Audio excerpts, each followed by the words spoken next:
Hey everybody, Matt Geary for Geek Pride, and I'm at the Manchester Film and Comic Con. I'm with Andy from Play Expo.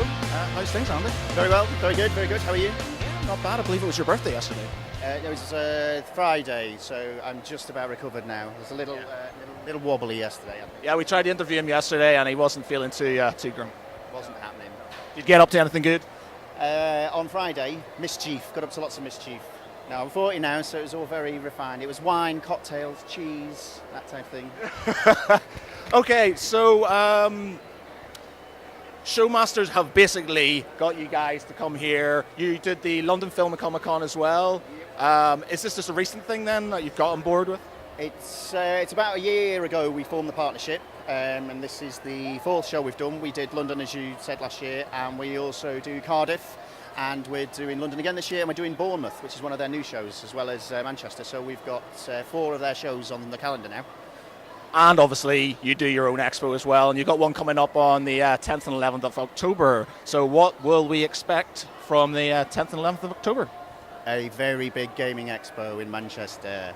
No, pretty much like we've put it on now for 4 or 5 years, so it grows in size every year. It's kind of everything that you see here with loads of extra stuff. So here we've got the theme zones based around film and TV. We'll have that to show. We'll have retro, arcades, pinball, cosplay, esports, pretty much everything that you can think about relating to games we'll have there. And then some new stuff this year. We've got some educational stuff, YouTubers, celebrity signings. It's probably 3 or 4 things I've missed, but yeah, that type of stuff. So it's basically expanded, because obviously I think I've been to every single one that you put on pretty much from day one, and they've grown and they've grown and they've grown, they got better. Do you think you're learning every time, every year? Absolutely, yeah. I mean, you know, we make mistakes every year, and then next year we learn from those mistakes. The show is definitely growing, and yeah, we are expanding, and we're learning each year. We know what people want, and we know what some things people don't want. You know, we've put some things on and they haven't quite worked. So I think every year we get tighter with what we put on, and it's more professional. And you know, we set the bar really high this year. Last year, I think, was our best show to date, and you know, we're really hoping that we'll smash that one out of the water this year. So. Awesome. So obviously, one massive thing about Play Expo, and obviously when you do the gaming zones within the Showmasters events, is the retro gaming. Now you've got basically stuff from like old sort of BBCs, Atari STs, SNESs, Mega Drives, and things like that. How do you get all of these old school consoles? We've had the business going, and we've been in shows for 7 years, so it's kind of accumulated over the years. Each of the directors had individual collections that we've contributed. Then people we've worked with have contributed to the stuff, and we've just been going out buying from car boot sales, buying collections, and then the more quirky stuff we've specifically gone out and sourced that from websites, dealers, traders, that type of thing. It's just grown and grown and grown and grown. Do you think maybe the retro gaming is one of your biggest pulls, or is it maybe the newer games that come out? What do you think? I would honestly say it's the fact that we have pretty much everything. It's the fact that we are so diverse. I don't think any one person comes to the show specifically for one thing. Like the retro people will kind of be into that and the arcades and the pinball. They might not be so interested with the modern gaming. Then the modern gaming people will come along and they might be interested in the esports and cosplay, but they might kind of dip into the retro as well because it's a bit quirky to them.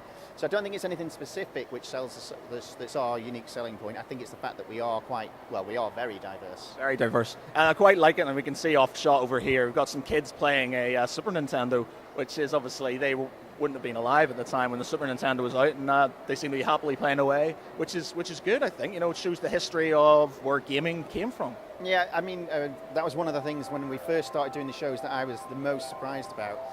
Parents would come and they bring the kids to kind of show them what they played when they were younger, and I always just assumed that kids would be like, oh, it's boring, and the kids really get into it. I mean, it's the same thing that kind of drew us to the games when we were younger, the simplicity of it. Strip out all the fancy graphics and storyline. That still exists now, and kids, they play it and then they kind of get hooked, and it's really cool to watch. Like you say over there, they're playing Mario Kart.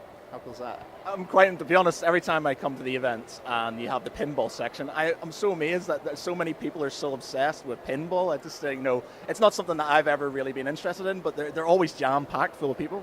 I think pinball is quite unique because it can't be emulated. That's one thing. It's a very physical thing. And whereas arcades, the traditional arcade machines, you can still see those. Okay, they're a bit more updated. I think pinballs have been almost phased out. I couldn't tell you an arcade where I could find a pinball table. And the fact that you just can't see them anywhere else apart from at the expos is what makes it kind of people go, wow, pinballs, haven't seen them for like 10, 15 years. So moving on, obviously talking about history and the science of retro gaming, you have an event coming up with the Manchester Science and Industry Museum. Yep. I'm not sure, what date is it? It's a 3-week event, so it's in the school holidays, and it's the last week in July and the first 2 weeks in August, and it's a kind of drop-in.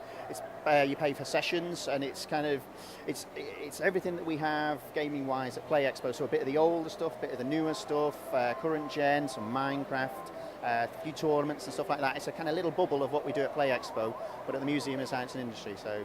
And did they approach you, or is it something you thought this is a really good idea just for the history of gaming? We've worked with them on and off for the last 3 or 4 years, and we approached them and pitched the idea to them that to have a bigger, more permanent display would work really well, and they liked it. So this is at the moment a trial, and hopefully it'll kind of grow into something bigger and better. And who knows? Watch the space. Watch the space. Basically. Okay, well check it out. Manchester Science and Industry Museum coming up. What date again? The last week in July, the first 2 weeks in August. And hopefully further on if it goes well? Yeah. I mean, it might get extended if it's been successful, and because it's a pilot scheme, and like I said, who knows? Check it out. Okay, so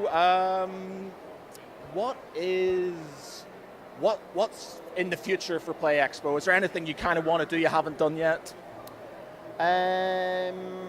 We've touched on some things. The YouTubers we touched on last year, we brought in Syndicate, who's a really kind of popular local boy in Manchester, and and that's quite a phenomenal thing. The number of people that kind of interested in meeting these people and kind of speaking with them. So that's something we're definitely looking to increase for the show this year. We're bringing in Minecraft for the first time, which I know is kind of a bit Marmite, I think, with people. They either love it or hate it. But at the end of the day, it's one of the most popular games on earth. So we're a gaming expo that says we are all-encompassing. We'd be kind of a bit stupid not to have Minecraft. So we brought that in Blackpool. We did a small display, and that was very, very popular. So we're going to have a bigger display of Minecraft. And I guess, just looking to bring different publishers in, work with more indies. The indie scene, I think, is really, really interesting. Kind of really interesting things that the developers are doing. Well, awesome. Well, thank you very much, Andy. It has been a great pleasure. I've been Matt Geary. This has been Andy, Manchester Film Comic Con. Check out Play Expo in October.